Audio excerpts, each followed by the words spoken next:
Good afternoon and welcome to Biztech's Asian Midday Market Watch, powered by Rajhi Bank, Malaysia. It's Thursday and we have our regular guest, David Kuo, founder of the Smart Investor out of Singapore. David, welcome back. Hey, Sam. Salamat dengar hari, Brian.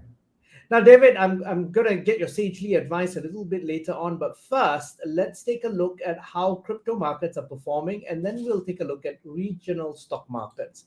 Now, Bitcoin is at 20,053.8. It's down 1.23%. Ethereum is at 1,094.12. It's down 4.85%. Now, looking across the regional stock markets, we've got the Straits Times Index out of Singapore, which is down 0.28%. Bursa Malaysia, the KLSE, is up 0.54%. Shanghai is up 1.44%. The ASX All Ordinaries is down 0.79%. The Nikkei is down 1.35%. The Hang Seng is up 0.25%. Rounding up the numbers, we've got the Kospi, which is down 1.22%. So, David, pretty mixed bag. Tell us why. But I think for any water polo player, this is what they call treading water, right? It is the market just treading water at the moment, trying to figure out what exactly is going on. On the one hand, there are those who think that the market is cheap enough and it really should be going up, and those who think that things are going to get even worse, and so they think the markets are going to go down. So we have this two-way pull at the moment, and it is what we call treading water, Brian. Now, I want to get your insights into two data points that have come out earlier today. One is China's official Manufacturing Purchasing Managers Index for June came in at just over 50% at 50.2, slightly lower than the expected 50.5. And on the other end of the spectrum, Japan's industrial production plunged 7.2% in May, according to government data. Conflicting data, positive on one side, negative on the other. What are your thoughts on this? Okay, well, I have a couple of thoughts. And the first one is that it just goes to show how interconnected the global economy really is. China, we know, has been in lockdown for a while. And that has affected Japan to some extent because they are really quite dependent on each other. So I'm not entirely surprised that in the case of Japan, the industrial production was down because what are you producing and where are you going to be exporting it to? China. And if China is in kind of lockdown, then it only goes to show that it is very difficult for Japan to be firing on all cylinders. Then on the other hand, we have China, where it is gradually starting to emerge from its lockdown status. And so we are beginning to see purchasing managers indices starting to improve, and anything above 50 means that there is some kind of expansion going on inside China. But the worrying thing, Brian, is this. I don't want to sound selfish, but if China starts firing on more than one cylinder, it means that it's going to put a huge amount of pressure, a huge amount of demand on global commodities, energy, food. And that could exacerbate inflationary pressures elsewhere in the world. So on the one hand, yes, we all want to see economies opening up. But given the constraints that we've had so far, we can probably sort of say that inflation is bad, but it could be worse. Can you imagine if 1 billion Chinese people start traveling, start to go around, and China starts consuming a lot more energy, a lot more commodities? What is that going to be doing to commodity prices?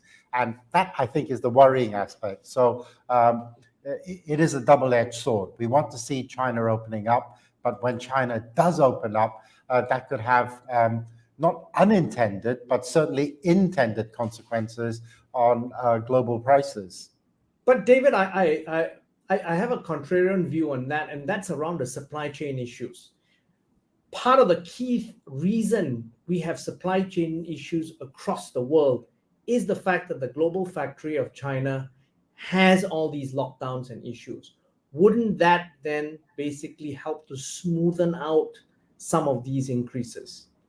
Well, I think that is only one aspect. I take on board exactly your point of view, which is that, yeah, it will start to ease some of the supply chain issues, but it's not going to ease energy prices. Energy is still a huge component that permeates the economy, all economies. I mean, we just saw today here in Singapore that energy prices are going to be rising around sort of 7 or 8%. So how is China opening up and easing of the supply chains going to ease my energy prices? How is it going to bring down my electricity cost? I don't think it is. And I think, one of the key things I've got to add to that, I've got to interrupt you at this point, is if you look at the global supply of oil, supplies are very tight. And because of the underinvestment in energy in the last few years, we really have a situation where production cannot ramp up quickly. No. And all this talk about asking the Middle East, asking Saudi Arabia to pump more oil, they say we're already pumping at full capacity now. And the issue isn't just pumping out the oil. I mean, what about the refining of the oil? I mean, they are running, at full pelt already. So I don't think it's going to make filling up your car, Brian, in Malaysia any cheaper, and it could even be worse.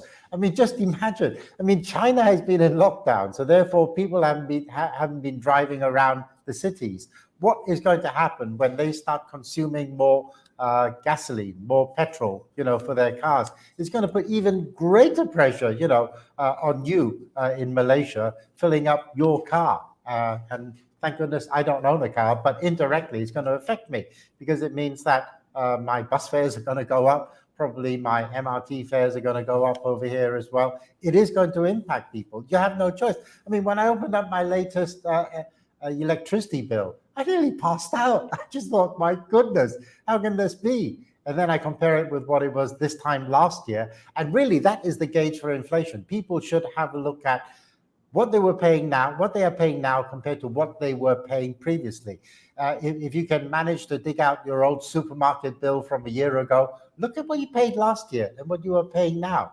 And that's real inflation. That's actually impacting the consumer because, after all, as we know, the statistical inflation is a basket of different things, including housing and rent and a whole basket of things. And sometimes it doesn't quite, because of the weightage, reflect the real realities that individuals are facing. And speaking of inflation, really, Jay Powell's speech focused solely on inflation. Yeah. Could you give us some insights into your thoughts on that? Well, I mean, this was his presentation at the ECB forum. And what he was saying is that his key concern is inflation. He does not want inflation to become entrenched and embedded in the US because he said that would be far worse than anything else. And by anything else, I presume he's talking about economic recession, he's talking about unemployment. And he's saying that if I allow inflation to become entrenched, then you start going in through this spiral of wage rises. People saying, I'm not going to work unless I earn 5, 8, 10% more than what I'm earning now. That becomes entrenched. And when that starts to happen, it is almost impossible to try and sort of stop inflation.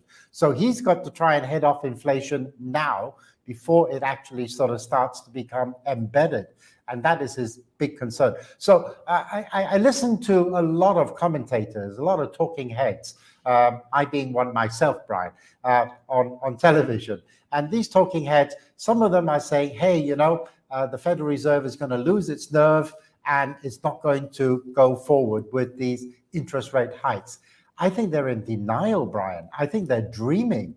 If they think that Jay Powell is going to blink and then say, hey, unemployment is rising and the economy is not growing, or it might even be contracting, and so therefore I'm not going to be increasing interest rates as quickly. They're dreaming, Brian, because Jay Powell only has one thing on his mind, which is to bring down inflation, and he doesn't want to start seeing double-digit inflationary numbers coming onto his desk, because it will mean that he has failed. So he's going to have to head that off. And anyone who thinks that, he's not going to increase interest rate that severely or that rapidly. So I think it's time to go back into the market. And here comes the bull run. They're dreaming, Brian. They're dreaming. Now, David, thank you very much for your insights and for coming on the show. You're welcome. We've been speaking to David Kuo, founder of the Smart Investor out of Singapore, on Biztech's Asian Midday Market Watch, powered by Rajhi Bank, Malaysia. I'm Brian Fernandez. This video and podcast will be on our website, www.biztech.asia, as well as Rajhi Bank's social media platforms. Please like and subscribe to our various platforms. Thank you for tuning in.